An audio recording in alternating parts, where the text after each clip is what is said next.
Hello दोस्तों। आशा करता हूँ आप सभी लोग बहुत अच्छे होंगे। मैं संदेश भारद्वाज, आपका दोस्त और आपका होस्ट, और आप देख रहे हैं जीएस सागर।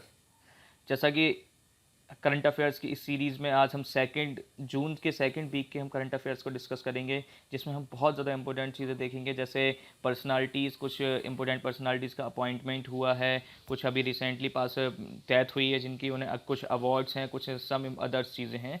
नेशनल फिल्म अवार्ड अभी मिला हुआ है, अभी इलेक्शन कमीशन के कमिश्नर अपॉइंट हुए हैं, कि अभी किसी की अभी डेथ हुई है। इसी के साथ इकोनॉमिक से बहुत इंपॉर्टेंट टॉपिक डिस्कस करेंगे कि इंडिया इकोनॉमिक की ग्रोथ कितनी रहने वाली है आने वाली फाइनेंशियल ईयर 2021 और 2022 के बीच में, किसने कितनी एस्टिमेट की है। इसके साथ देखेंगे इंडस्ट्रियल रिलेशन के टॉपिक्स बहुत इंपॉर्टेंट हो जाते हैं हमारे लिए, इसलिए न्यूज़ में रहे हैं इस वीक में, वो हम देखेंगे। इसी के साथ साइंस एंड टेक्नोलॉजी के कुछ है, वेंटिलेटर एक बना है, प्राणवायु स्वस्थ नाम का, और बहुत सारे टॉपिक्स हैं। स्टील टेक्नोलॉजी क्या है, ये सारे हम टॉपिक कवर करेंगे। गवर्नमेंट इन स्कीम बहुत ज़्यादा लॉन्च हुई हैं, वो हम देखेंगे, एक एक करके सारी चीज़ कवर करेंगे। इन्वायरमेंट सेक्शन में कौन सी ऐसी वाइल्ड लाइफ सेंचुरीज़ हैं जो कन्वर्ट हुई हैं नेशनल पार्क में, तो वो कैसे कन्वर्ट हुई हैं, वो कौन कौन सी हैं, कहाँ पर सिचुएटेड है, ये सारी हम लोग लोकेशन देखेंगे इन्वायरमेंट सेक्शन में। और गेम्स, इंपॉर्टेंट गेम्स के साथ साथ इंपॉर्टेंट गेम्स जो कोपा हुए हैं, आईपीएल मैचेस कहाँ होंगे, अभी जो रिसेंटली न्यूज़ आई थी कि जो recently rest of the IPL matches है वो कहाँ होने वाले हैं, और कैसे होंगे, और कब स्टार्ट होंगे, और कब उनका एंड होगा। इसके साथ हम एक चीज़ इंपॉर्टेंट चीज़ देखेंगे, इंडेक्सेस। बहुत ज़्यादा इंपॉर्टेंट सेक्शन हो जाता है इंडेक्स। जो ये सेकंड वीक ऑफ जून है, इसमें बहुत सारे इंडेक्स रिलीज़ हुए हैं, और बहुत सारे इंटरनेशनल रिलेशन में एक चीज़ देखेंगे। आपको पता होगा कि बहुत सारी मीटिंग्स हुई हैं, अभी रिसेंटली G7 की मीटिंग हुई है, अभी बिम्स्टेक की मीटिंग हुई है, कहाँ कहाँ होगी ये सारी चीज़ हम देखेंगे, कवर करते हैं। ओके, लेट्स स्टार्ट करते हैं अपॉइंटमेंट से अभी स्टार्ट में। सबसे पहले हम देखते हैं अब्दुल्ला साहिद। अब्दुल्ला साहिद अभी रिसेंटली अपॉइंट हुए हैं। यह पहले से ही हैं फॉरेन मिनिस्टर ऑफ मालदीव, लेकिन अभी रिसेंटली अपॉइंट किसके रूप में हुए हैं? President of 776th session of the UN general assembly. जो यूएन जनरल असेंबली की मीटिंग हुई है उसको प्रिसाइड करेंगे 76 सेशन को। क्या कौन करेंगे? अब्दुल्ला साहिद, जो कौन है? फॉरेन मिनिस्टर ऑफ मालदीव है प्रेजेंट में, और ये क्या है, बन गए हैं president of 76th session of UN general assembly. Okay, इसके बाद नेक्स्ट में मूव करते हैं अनूप चंद्र पांडे। अनूप चंद्र पांडे रिसेंटली अपॉइंट हुए हैं एज अ इलेक्शन कमिश्नर। ये क्या बने हैं? इलेक्शन चुनाव आयुक्त बने हैं, के कमिश्नर बने हैं। हाँ, हालांकि राजीव कुमार भी पहले से हैं, एक से ज़्यादा भी हमारे कमिश्नर हो सकते हैं, ये आप पॉलिटी में आप अच्छी तरीके से जानते होंगे। तो अनूप चंद्र पांडे क्या बने हुए हैं? एक as a chief election commissioner appoint हुए हैं। इसके बाद हम बात करते हैं अफगानिस्तान के जो क्रिकेट टीम का कैप्टन है, वो भी चेंज हो गया है। किसको अब बनाया गया है? असगर अफगान को अफगानिस्तान टीम का नया कैप्टन बनाया गया है। किसके स्थान पर बनाया गया है? हसमुतुल्ला साहिदी। हसमुतुल्ला साहिदी के स्थान पर असगर अफगान को अफगानिस्तान क्रिकेट टीम का नया कैप्टन अपॉइंट किया गया है। इसके साथ हम देखते हैं चंद्रशेखर घोष। चंद्रशेखर घोष कौन है? ये भी रिसेंटली अपॉइंट हुए हैं चंद्रशेखर घोष। चंद्रशेखर घोष को रिसेंटली रीअपॉइंट किया गया है, जिसे आरबीआई ने रिअपॉइंट किया है कि ये यही रहेंगे अगले 3 सालों तक बंधन बैंक के सीईओ। बंधन बैंक के सीईओ पहले, एमडी और सीईओ पहले भी यही थे। Management director, MD means CEO, chief executive officer. बंधन बैंक के कौन रहेंगे? चंद्रशेखर घोष ही रहेंगे। इसके साथ हम आगे देखते हैं लक्ष्मी नंदन वोरा। लक्ष्मी नंदन वोरा कौन है? लक्ष्मी नंदन वोरा ये फेमस लिटरेरी ऑफ आसाम। ये क्या, आसाम के बहुत बड़े साहित्यकार थे, इनकी रिसेंटली डेथ हो गई है। 2015 में इन्हें पद्म श्री भी मिल चुका है। लक्ष्मी नंदन वोरा, जिनकी रिसेंटली डेथ हो चुकी है। इसके आगे हम मूव करते हैं M Kumar. M Kumar LIC के चेयरमैन थे, उनको रीअपॉइंट किया गया है। उनका कार्यकाल मार्च 2022 तक इनका बढ़ा दिया गया है। रीअपॉइंट का मतलब, या इनके कार्यकाल को बढ़ा दिया गया है, दोनों का बात एक ही है। क्या, किसके कार्यकाल? जीवन बीमा निगम के ये कौन है? चेयरमैन है। इसके आगे देखते हैं हम एस इनवर्सकर। एस इन्वेस्कर, ये साउथ के हैं, तो वो रिसेंटली अपॉइंटेड हुए हैं next high commissioner of India to Papua New Guinea. Papua New Guinea के नए अगले उच्चायुक्त कौन अपॉइंट हुए हैं? एस इन्वेस्कर। ओके, इसके बाद देखते हैं संजय यादव। संजय यादव कौन है? संजय यादव अभी रिसेंटली अपॉइंट हुए हैं। क्या अपॉइंट हुए हैं ये? New chief justice of Allahabad high court. High court के, इलाहाबाद हाई कोर्ट के चीफ जस्टिस के रूप में अपॉइंट हुए हैं। किसकी जगह पर हुए हैं? गोविंद माथुर की जगह पर हुए हैं, रिसेंटली अपॉइंट हुए हैं। कौन हुए? संजय यादव। किसकी जगह? गोविंद माथुर की जगह अपॉइंट हुए हैं, अपॉइंट हुए हैं। इसके बाद हम बात करते हैं बिस्वबीर आहूजा। बिस्वबीर आहूजा कौन है? आरबीएल जो बैंक है उसके एमडी और सीईओ अपॉइंट हुए हैं। इसका आरबीएल जो बैंक है इसका हेडक्वार्टर कहाँ पर है? हमारे देश की आर्थिक राजधानी मुंबई में है। क्या नाम है? बिस्वबीर आहूजा। ये सभी अपॉइंटमेंट हैं जो अभी रिसेंटली इस वीक में कम हुए हैं। इसके बाद हम देखते हैं गेम्स की तरफ मूव करते हैं, हुए हैं या उनसे रिलेटेड जो भी न्यूज़ आई है। Copa American cup 2021। Copa American cup हमारा, आपको पता है, साउथ अमेरिका के ये कंट्रीज़ के बीच में खेला जाता है। और ये क्या है? एक फुटबॉल टूर्नामेंट है और जो साउथ अमेरिका की कंट्रीज़ के बीच में खेला जाता है, जितनी भी साउथ अमेरिकन कंट्रीज़ हैं। तो इसके साथ साथ ये हमारा साउथ अमेरिका का ये मान लेते हैं, तो इसमें सबसे बड़ा जो देश है ब्राज़ील, वहाँ पर किसे किसे खेला जाएगा? वही इसको होस्ट करेगा 2021 कोपा अमेरिकन कप को। बस यही चीज़ आपको याद रखनी है इसमें अभी। तो एक एक रिसेंटली न्यूज़ में था, अजरबैजान ग्रांड प्रिक्स 2021। ये फार्मूला वन रेस है, इसको जीता किसने है? सैरिजा परेज ने जीता है, जो कहाँ से बिलोंग करते हैं? मैक्सिको से बिलोंग करते हैं। ये क्या है? Grand prix 2020, Azerbaijan Grand Prix 2021 हुआ, फार्मूला वन रेस है ये। अब जो सैरिजा परेज हैं, मीन्स परेज हैं, जो मैक्सिको से बिलोंग करते हैं, ये कौन सी कार को ड्राइव करते हैं? किसकी कार को ड्राइव करते हैं? रेड बुल की कार को ड्राइव करते हैं। Okay, Red Bull, Sergio Perez Red Bull को ड्राइव करते हैं। इन्होंने जीता क्या है? Azerbaijan Grand Prix 2021 Formula One race है। तो इसके बाद ही हम देखते हैं rest of the IPL matches. अभी आपको पता है रिसेंटली कोविड की सिचुएशन की वजह से आईपीएल को पोस्टपोन कर दिया गया था। तो अब जो आईपीएल खेले जाएंगे 15 सितंबर से 15 अक्टूबर तक खेले जाएंगे। 15 सितंबर को पहला मैच होगा जो बचे हुए मैचेस थे, और लास्ट मैच कब होगा? 15 अक्टूबर को मैच होगा। ये कहाँ खेले जाएंगे? इंडिया में ना खेले जाकर यूएई में खेले जाएंगे, संयुक्त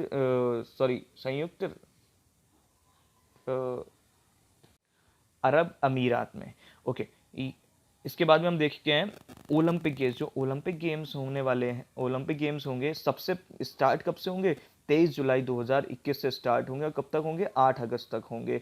तो इसको होस्टिंग कंट्री कौन सी है? टोक्यो इसको होस्ट करेगा ओलंपिक गेम्स को। ये स्टार्ट कब होंगे? 23 जुलाई से स्टार्ट होंगे 2021 से, और इसको फिनिश कब होंगे? 8 अगस्त को फिनिश होंगे। तो ये कुछ रिलेटेड न्यूज़ थी गेम से, आई होप आपको अच्छा लगेगा।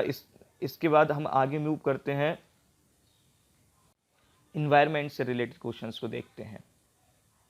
हमारा इन्वायरमेंट सेक्शन है बहुत ज़्यादा इंपॉर्टेंट रहा है इसमें हमारे, क्योंकि कुछ ऐसे बायोस्फीयर रिजर्व हैं, फॉरेस्ट रिजर्व हैं, हमारे वाइल्ड लाइफ सेंचुरी, उनको नेशनल पार्क में कन्वर्ट किया गया है। इसके साथ ही आपका जो एक इकोसिस्टम रिस्टोरेशन डिकेड घोषित किया है यूएन ने, कौन से को किया है, वो सारी चीज़ देखते हैं। तो सबसे पहले हम देखते हैं कौन कौन से ऐसे पार्क हैं जैसे declared as the national park which are situated in Assam. ये दोनों जो नेशनल पार्क अभी जो रिसेंटली डिक्लेयर किए गए हैं, वो कहाँ पर है? आसाम में है दोनों। और वो है कौन कौन से? सबसे पहले हम देखते हैं रायमोना रिजर्व फॉरेस्ट। ये रायमोना रिजर्व फॉरेस्ट है, इसको छठा नेशनल पार्क है। कहाँ का? आसाम का। इसको घोषित किया गया किसको? नेशनल पार्क के रूप में। ऐसे देहिन पटकल वाइल्ड लाइफ सेंचुरी, जो देहिन पटकल वाइल्ड लाइफ सेंचुरी थी, इसको 7वां आसाम का नेशनल पार्क घोषित किया गया है। नेशनल पार्क मतलब राष्ट्रीय उद्यान घोषित किया गया है। वो आपको दोनों याद रखने हैं। रायमोना रिजर्व फॉरेस्ट को भी अभी रिसेंटली किया गया है, और देहिन पटकल वाइल्ड लाइफ सेंचुरी को इसको पहले किया गया, उसको कुछ टाइम बाद इसको कर दिया गया। अब एक चीज़ थी न्यूज़ में, UN decade on ecosystem restoration. Ecosystem को रिस्टोरेशन के लिए कौन सी डिकेड घोषित किया है इन्होंने?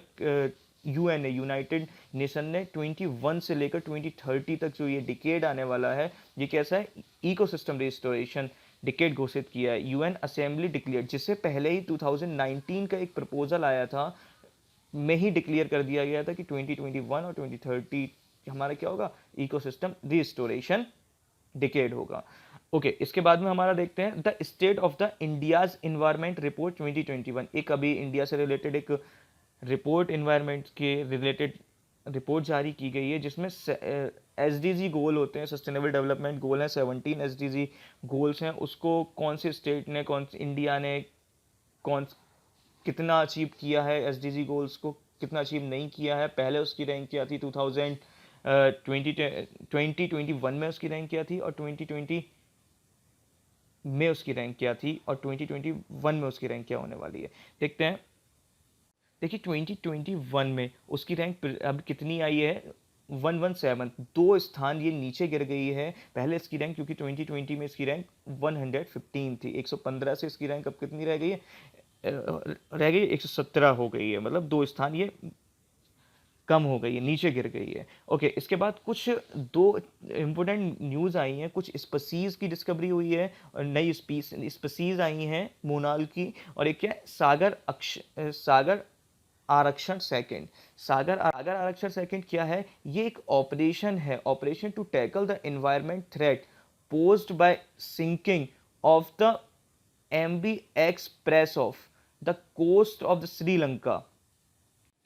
देखिए सागर आरक्षण सेकंड क्या है, ये एक ऑपरेशन चलाया गया है। अभी हाल ही में आपको न्यूज़ में था कि केमिकल से लोडेड जो MB एक्सप्रेस पल जो शिप था, उसमें अभी आग लगने की वजह से डूब गया है, और इसीलिए वहाँ पर क्या है, इन्वायरमेंटल थ्रेट घोषित कर दिया गया है। इसी के लिए एक ऑपरेशन चलाया जा रहा है, जिसे क्या बोलते हैं, सागर आरक्षण सेकंड। ये कहाँ पर है, कोस्ट ऑफ श्रीलंका में हमारे पास ये ऑपरेशन चलाया जा रहा है। ऐसे अभी क्या है, मोनाल की 2 स्पीसीज की डिस्कवरी हुई है। कहाँ पर हुई है, अरुणाचल प्रदेश के सियांग जगह पर। अरुणाचल प्रदेश के सियांग डिस्ट्रिक्ट में अभी 2 नई स्पीसीज खोज हुई हैं। किसकी, मोनाल की। कौन कौन सी, हिमालयन मोनाल, और इसके साथ ही कौन सी है, स्क्लैटर मोनाल। दोनों की मोनाल आपको याद रखनी है, कहाँ से बिलोंग करती हैं, सियांग से बिलोंग करती हैं। सियांग कहाँ पर है, आपका अरुणाचल प्रदेश में है। तो ये इन्वायरमेंट से रिलेटेड कुछ न्यूज़ थी। नेशनल पार्क हुए थे कुछ, हमारे पास यूएन डिकेड इकोसिस्टम घोषित किया गया है, यूएन ने किया है इसे। इंडियाज इन्वायरमेंट रिपोर्ट में इंडिया की रैंक 117 आई है, पहले कितनी 115 थी। ऐसे सागर अक्षर सेकंड क्या है, ये एक ऑपरेशन है, न्यू स्पीसीज खोज हुई हैं 2 मोनाल की। तो कहाँ पर हुई है, अरुणाचल प्रदेश के सियांग डिस्ट्रिक्ट में। कौन सी, हिमालयन मोनाल और स्क्लैटर मोनाल। इसके साथ साथ हम इसके आगे मूव करते हैं इकोनॉमी रिलेटेड इशूज़ पर। में इकोनॉमिक रिलेटेड इश्यूज बहुत इंपॉर्टेंट हो जाते हैं, क्योंकि जो इकोनॉमिक रिलेटेड इश्यूज में इंडिया की ग्रोथ रेट है, ये फाइनेंशियल 2021 और 2022 में क्या ग्रोथ रहेगी इंडिया की, वो अलग अलग ऑर्गेनाइजेशन में, कुछ वर्ल्ड की ऑर्गेनाइजेशन है, कुछ इंडियन ऑर्गेनाइजेशन ने अलग अलग डिस्कस किए हैं। वो कौन कौन सी हमारे पास और कितनी इकोनॉमिक ग्रोथ रहने वाली है, ये सारी चीज़ हम डिस्कस करेंगे। वर्ल्ड बैंक के अकॉर्डिंग हमारी एस्टिमेटेड इकोनॉमिक ग्रोथ कितनी रहेगी 2021 और 2022 में, 8.3%। हालांकि इसने जो 2022 और 2023 के लिए भी की है कि अभी हमारी ग्रोथ रेट सिर्फ 8.3% रहेगी, और 2022 और 2023 के बीच में हमारी यही ग्रोथ रेट 7.5% तक इंक्रीज करेगी। और अभी कितनी है, 8.3% है प्रेजेंट में, लेकिन ये इतनी इंक्रीज कितनी करेगी 2022 और 2023 फाइनेंशियल ईयर में, 7.5 तक इंक्रीज करेगी। इसी के साथ भी क्रिस्ल है, इसे उसने एस्टिमेट कितनी की है इकोनॉमिक ग्रोथ इंडिया की 2021 और 2022 फाइनेंशियल ईयर में, 9.5%। इसी के साथ OECD, आपको दिख रहा होगा OECD, आपको कमेंट सेक्शन में मुझे कमेंट करके बताना होगा कि OECD की फुल फॉर्म क्या है। ठीक है, OECD estimated economic growth of the financial year 2021 and 2022, इसने कितनी की है, 9.9% कहा है। कितनी इकोनॉमिक ग्रोथ रहेगी 2021 और 2022 हमारी फाइनेंशियल ईयर में, 9.9% का है। और SBI, हमारी स्टेट बैंक ऑफ इंडिया, इसने एस्टिमेट करके कितनी बताई है, 7.9% की बताई है। इसी के साथ जो मूडीज़ है, मूडीज़ एक अमेरिका की एक संस्था है, इसने एस्टिमेट करके हमारी जो इकोनॉमिक ग्रोथ है फाइनेंशियल ईयर 2021 में, वो कितनी 2022 में कितनी रहने वाली है, 9.3%। तो ये सारी चीज़ आपको याद रखना। वर्ल्ड बैंक के अनुसार 8.3%, सिरल्स के के अनुसार ये 9.5% रहने वाली है, OECD के अनुसार 9.9% रहेगी, SBI के अनुसार कितनी रहने वाली, 7.9% रहेगी, और मूडीज एस्टिमेटेड इकोनॉमिक ग्रोथ क्या कितनी रहने वाली है, 9.3% रहने वाली है। तो और इसके साथ ही आपको मैंने अभी बता ही दिया, वर्ल्ड बैंक ने 22 और 23 के लिए भी हमारी जारी कर दी है। उसने क्या बताया है कि हमारी growth rate, economic growth rate कितनी करेगी, वो हमें 7.5% तक इंक्रीज करेगी। कब, हमारे फाइनेंशियल ईयर 2022 और 2023 के बीच में। ओके, कि वर्ल्ड की कुछ फेमस ऑर्गेनाइजेशन न्यूज़ में रही हैं, उनको देखेंगे। इसके साथ साथ वर्ल्ड ने जो इनिशिएटिव्स लिए हैं उसको देखेंगे। इसके साथ ही हम देखेंगे इंटरनेशनल रिलेशंस में इंडिया कहाँ पर कितना स्टैंड करता है। तो ये सारी चीज़ को हम डिस्कस करेंगे इस इंटरनेशनल रिलेशन ऑफ वर्ल्ड के सेक्शन में। देखिए, जो अफ्रीकन यूनियन है, अभी हाल ही में उसने, जो माली कंट्री है, उसने सैन्य विद्रोह हुआ था कुछ टाइम पहले, आपको पता होगा। तो उसी की वजह से उसने उसकी मेंबरशिप को क्या कर दिया है, पूरी तरीके से सस्पेंड कर दिया है कुछ टाइम के लिए। इसीलिए अफ्रीकन यूनियन ने, कौन सी कंट्री अभी जिसकी मेंबरशिप को सस्पेंड किया, माली कंट्री है। ओके, नामीबिया जेनोसाइड, जो नामीबिया में जो जीनोसाइड हुई है, उसको जो जर्मनी है, जर्मनी कंट्री है, जिसने इसको ऑफिशियल मैटर के रूप में क्या कर दिया है, कंसीडर किया है। मतलब ये समझा है कि ये ऑफिशियल मैटर है। किसने समझा है नामीबिया जेनोसाइड को, जर्मनी ने समझा है। ओके, इसके साथ हम देखते हैं, देखिए, साइनोवैक कोविड 19 वैक्सीन, चाइना की एक ऑर्गेनाइजेशन है, साइनोवैक बायोटेक लिमिटेड, यहाँ पर बायोटेक होगा, बायोटेक लिमिटेड है, जिसको चाइना की वैक्सीन है। इसको अप्रूव्ड कर दिया है गवर्नमेंट, WHO ने ग्लोबल यूज़ के लिए, कि अब ये पूरे ग्लोबली यूज़ की जा सकती है। कौन सी वैक्सीन, साइनोवैक वैक्सीन। कहाँ से रिलेट करती है, चाइना से। चाइना की एक ऑर्गेनाइजेशन है साइनोवैक बायोटेक लिमिटेड, उसने ये बनाई है। ओके, इसके साथ साथ हम देखते हैं बिम्स्टेक की जो मीटिंग होना, 6 जून को जो मीटिंग हुई है, इसका कौन सा सेशन हुआ है, 24th हुआ है सेशन। देखिए, 24th सेशन क्यों हुआ है, क्योंकि देखिए 1997 में इसका क्या हुआ है, इस्टेब्लिशमेंट हुआ था 6 जून को। 1997 में इसका इस्टेब्लिशमेंट हुआ था बिम्स्टेक का, और इसका हेडक्वार्टर कहाँ पर है, आपको बताना होगा, कमेंट सेक्शन में मुझको बताइए। ओके, इसके बाद हम बात करते हैं एफएटीएफ अभी न्यूज़ में था, फाइनेंशियल एक्शन टास्क फोर्स। क्या बता रहा हूँ मैं, FATF financial action task force. इसने अभी हाल ही में पहले ही पाकिस्तान को किस में डाल रखा हुआ है, ग्रे लिस्ट में डाल रखा हुआ है। तो उसने कहा है कि पाकिस्तान अभी भी ग्रे लिस्ट में ही रहेगा। किसने कहा है, फाइनेंशियल एक्शन टास्क फोर्स में। ओके, क्योंकि अभी भी इसकी टेररिस्ट गतिविधियां कम नहीं हुई हैं। ऐसी न्यूज़ में था अभी हाल ही में, इकोसॉक क्या है, ये यूनाइटेड नेशन, संयुक्त राष्ट्र की एक संस्था है। इको का मतलब, ये इको से इकोनॉमिक, एसओ से सोशल, और सी का मतलब काउंसिल। तो economics, United nation economic and social council net है ये। इसका हेडक्वार्टर कहाँ पर आपको दिख रहा होगा, यहाँ पर न्यूयॉर्क में इसका हेडक्वार्टर है। अभी रिसेंटली न्यूज़ में क्यों है ये, इसलिए न्यूज़ में था क्योंकि अभी अभी हाल ही में इंडिया 2022 से लेकर 2024 तक इसका भी मेंबर इलेक्ट हुआ है। किसका, इकोसॉक का। इकोसॉक क्या है, एक यूनाइटेड नेशन की ऑर्गेनाइजेशन है, इकोनॉमिक और सोशल काउंसिल है। ठीक है, ये इंटरनेशनल रिलेशन से कुछ इंपॉर्टेंट टॉपिक थे, वर्ल्ड ऑर्गेनाइजेशन से रिलेटेड कुछ टॉपिक्स थे, ये अभी हमने डिस्कस किए हैं। इसके साथ साथ एक टॉपिक इंपॉर्टेंट, बहुत मैंने यहाँ पर मेंशन नहीं किया, ओपन स्काई ट्रीटी। आप सभी लोग जानते हैं ओपन स्काई ट्रीटी क्या है। ओपन स्काई ट्रीटी में जो अभी अभी हाल ही में अमेरिका ने क्या किया है, इससे अपनी मेंबरशिप को निकाल लिया है, मतलब इससे बाहर हो गया है। इसी के साथ साथ अभी अभी औपचारिक रूप से जो रसिया के प्रेसिडेंट ने भी क्या कर लिया है, इससे बाहर हट गए हैं। तो सबसे पहले कौन रखा, अमेरिका, उसके बाद में ओपन स्काई ट्रीटी से बाहर कौन हुआ, रसिया होके आए। तो ये सारी इंटरनेशनल रिलेटेड न्यूज़ थी। इसलिए आगे हम मूव करते हैं, कुछ गवर्नमेंट स्कीम्स की तरफ देखेंगे। गवर्नमेंट स्कीम और इनिशिएटिव बहुत न्यूज़ में रहे हैं जून की सेकेंड वीक में। अभी आपको पता ही है, पीछे हमारा इन्वायरमेंट डे निकल के गया है, तो उस पर बहुत सारी स्कीम्स लॉन्च हुई हैं। कब कहाँ पर कौन सी स्कीम लॉन्च हुई है, कोरोना का पीरियड चल रहा है तो स्कीम लॉन्च हुई है। हर एक स्टेट अलग स्कीम लॉन्च करती है, हमारी जो भी सेंटर होता है वो अलग स्कीम लॉन्च करता है। तो ये सारी चीज़ हम देखते हैं। सबसे पहले क्या है, Indian biotech company biotechnology company, ये कंपनी जो आपकी सीरम इंस्टीट्यूट है उसी की एक कंपनी है। जो कहाँ पर है सीरम इंस्टीट्यूट, आपको याद रखना है, ये पुणे में है। तो उसी उसी ने वहीं पर अभी क्या हुआ है, has got the permission to manufacture the Sputnik V by the DGCI. जो डीजीसीआई है उसने स्पुतनिक बी को, जो हमारी रशिया की वैक्सीन है, उसको मैन्युफैक्चर करने के, इंडिया में ही मैन्युफैक्चर करने की परमिशन दे दी है। किसे दी है? इंडियन बायोटेक्नोलॉजी कंपनी को दी है। ओके, आपको ये याद रखना है। देखिए, बिहार गवर्नमेंट ने अभी हाल ही में एक इनिशिएटिव लिया है, ex gratia 4 lakh to the people family who lost their life from corona.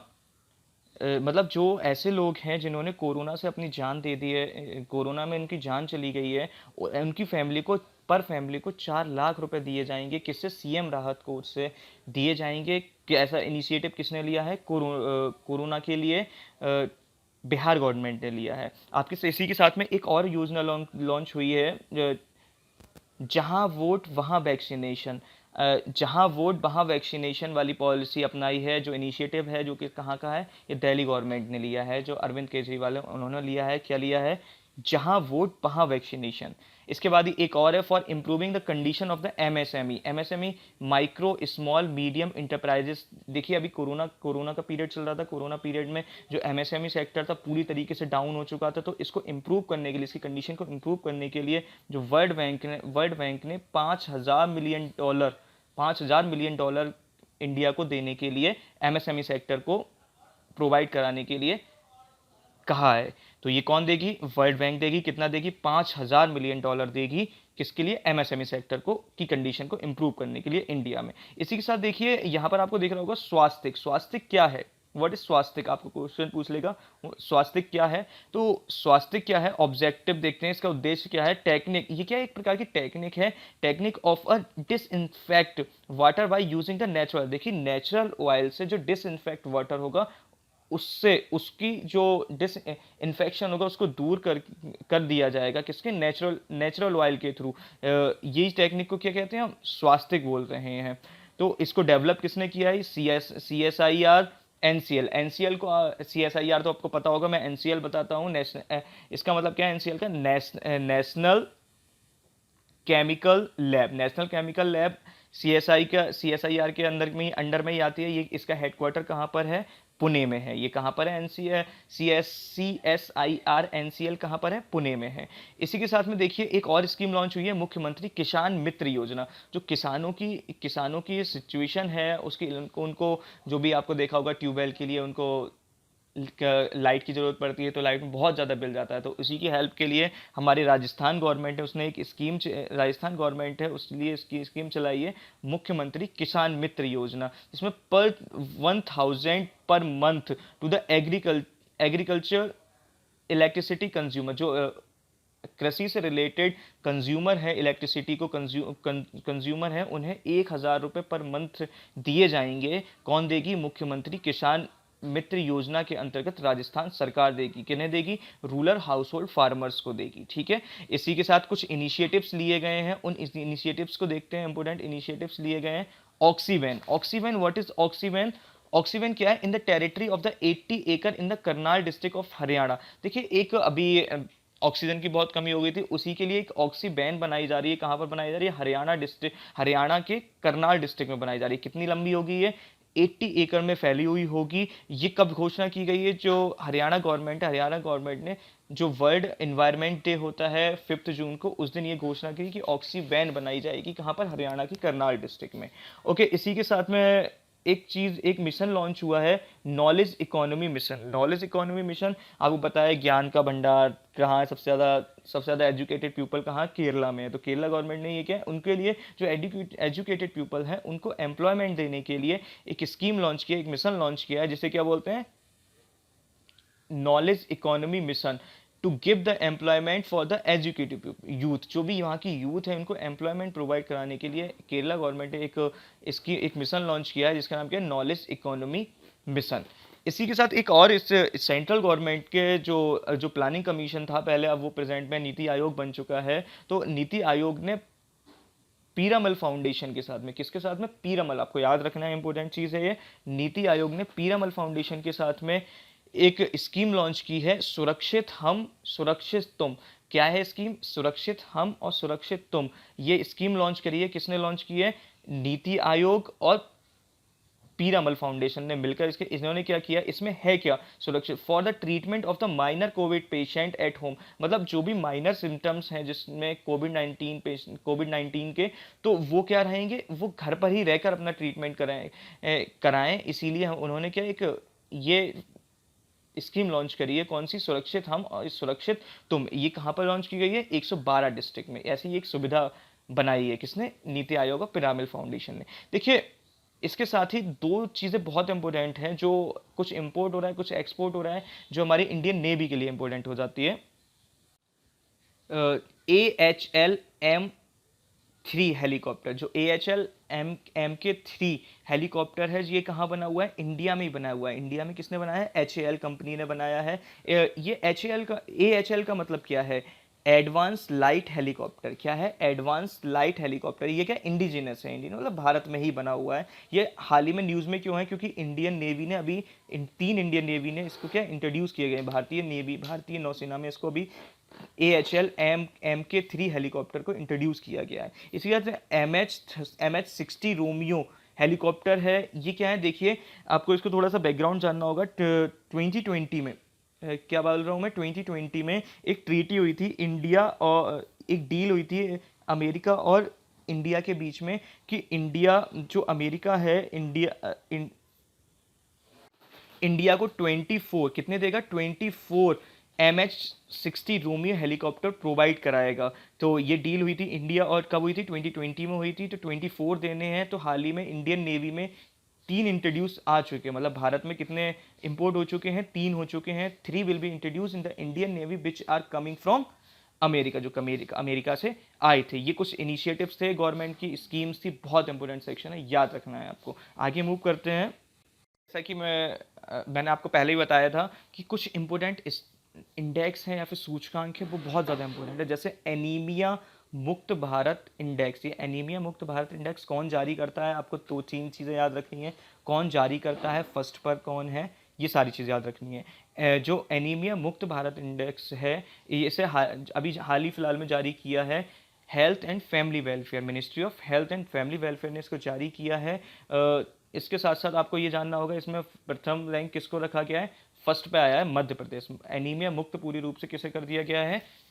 Madhya Pradesh ने अपने आप को घोषित किया है। ठीक है, इसके साथ हम पीजीआई की बात करते हैं। What is PGI? पीजीआई क्या? Performance grading index. ये 2020 के लिए किया गया है। Performance grading index for the state and the UTs. ये किसके लिए? जो जितने भी भारतीय राज्य हैं और कितने भी केंद्र शासित प्रदेश हैं, उन सबके लिए किया गया है लॉन्च। ये इंडेक्स है। एजुकेशन मिनिस्ट्री, इसको किसने अप्रूव किया है कि अब ये हर साल रिलीज किया जाएगा? एजुकेशन मिनिस्ट्री ने। इसलिए ये न्यूज़ में है, इसमें कोई आपको ये नहीं कहता है। तो इसको एजुकेशन मिनिस्ट्री ने अभी अप्रूव किया है कि ये हर साल क्या करा जाएगा?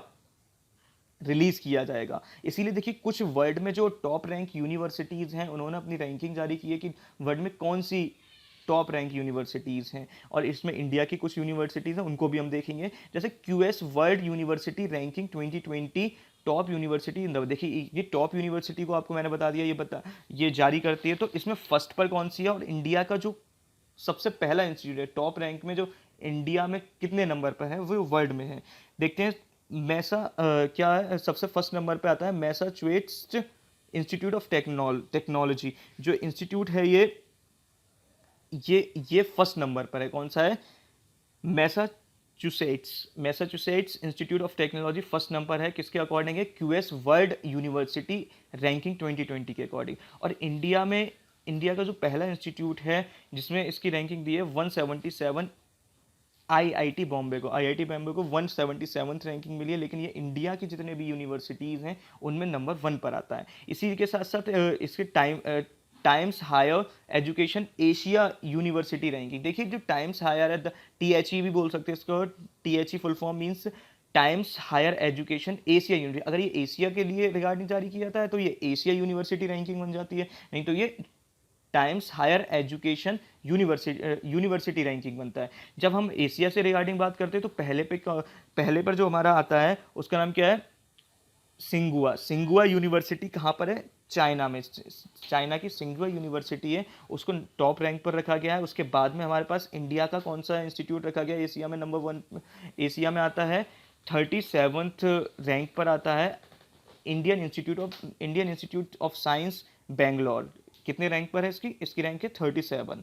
देखिए इसी के साथ एक और लिवलीहुड के अकॉर्डिंग एक इंडेक्स जारी हुआ है, global live ability index 2021। Means इसमें क्या, किसकी रैंकिंग जारी की जाती है आपको ये जानना होगा। बेस्ट सिटी टू लिव, मतलब कौन सा ऐसा स्थान है जहां पर सबसे ज़्यादा लोग रह, मतलब अच्छी तरीके से रह सकते हैं, तो ऐसा कौन सा शहर है?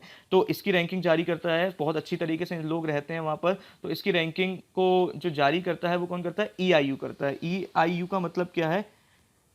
इकोनॉमिस्ट इंटेलिजेंट यूनिट इसको जारी करता है। फर्स्ट नंबर पर आता है न्यूजीलैंड का ऑकलैंड। न्यूजीलैंड का जो शहर है ऑकलैंड, वो फर्स्ट रैंकिंग पे आता है। सेकंड नंबर पे आता है ओसाका। तो जो लाइव एबिलिटी इंडेक्स है उसमें फर्स्ट नंबर पे जो जारी करता है, इकोनॉमिस्ट इंटेलिजेंट यूनिट जारी करता है, बेस्ट शहर को देखता है। बेस्ट शहर में फर्स्ट नंबर पे न्यूजीलैंड का ऑकलैंड है और सेकंड नंबर पे जापान का ओसाका है। तो ये इंपोर्टेंट इंडेक्स आपको याद रखने हैं। इसके साथ हम आगे मूव करते हैं साइंस एंड टेक्नोलॉजी के। साइंस एंड टेक्नोलॉजी के दो टॉपिक इंपोर्टेंट है।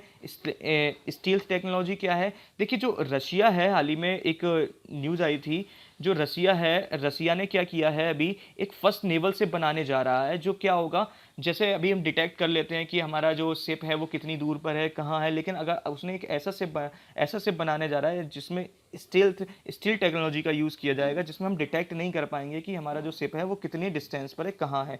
By detecting of the ship become difficult, तो इससे डिफिकल्ट हो जाएगा इसको आइडेंटिफाई करना कि कितनी दूर पर हमारा शिप है। ओके, इसके साथ साथ एक और टेक्नोलॉजी का टॉपिक है प्राणवायु स्वस्थ। देखिए प्राणवायु स्वस्थ नाम का 3 कॉस्ट इफेक्टिव वेंटिलेशन है। ये क्या है? एक तरह का एक वेंटिलेशन है। क्या नाम है इसका? प्राणवायु स्वस्थ। आपसे डायरेक्टली क्वेश्चन पूछा जा सकता है, प्राणवायु स्वस्थ क्या है एक? तो ये क्या है? एक प्रकार का 3 कॉस्ट इफेक्टिव वेंटिलेशन है। इसको डेवलप क्या किया? या इंडिया में डेवलप हुआ है, इसरो के BSSC ने किया। BSSC आपको पता ही है क्या है? विक्रम साराभाई स्पेस सेंटर है, इसने इसको डेवलप किया है।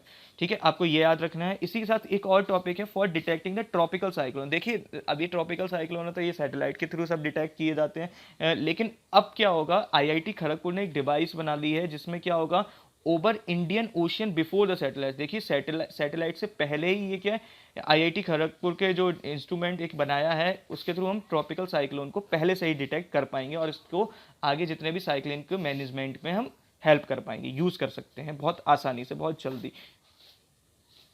कुछ इंपॉर्टेंट न्यूज़ को देखते हैं जो किसी टॉपिक से रिलेटेड नहीं, जैसे कोई अवार्ड मिला है या फिर कोई ऐसा टॉपिक है जो इसमें कवर नहीं हो पाया है पीछे, उसको कवर करते हैं। बस कुछ ज़्यादा नहीं, बस यही स्लाइड बची हुई है। नेशनल फिल्म अवार्ड, देखिए नेशनल फिल्म अवार्ड दिया गया है इन्वायरमेंट कंजर्वेशन के लिए। ये 67th नेशनल फिल्म अवार्ड है इन्वायरमेंट कंजर्वेशन के लिए दिया गया। बेस्ट मूवी को दिया गया कौन सी?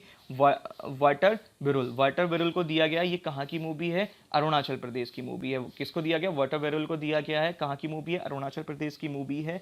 इसको डायरेक्ट किसने किया है? शांतनु सेन के डायरेक्शन में इसको क्या किया गया है? बनाया गया है वाटर वेरियल को। तो ये क्या है? इन्वायरमेंट कंजर्वेशन से रिलेटेड मूवी है। इसको क्या दिया गया है? नेशनल फिल्म अवार्ड 67 दिया गया। इसी के साथ हम देखते हैं आइरिस खर्ग। आइरिस खर्ग क्या है? एक लार्जेस्ट शिप ऑफ ईरान, मतलब जो ईरान कंट्री है उसका सबसे बड़ा शिप कौन सा है? आइरिस खर्ग। अभी हाल ही में ये न्यूज़ में क्यों आया? क्योंकि ये अभी क्या, recently caught fire and sank in the Gulf of Oman. जो गल्फ ऑफ ओमान है वहाँ पर हाल ही में अभी आग लगने की वजह से ये क्या हो गया? डूब गया।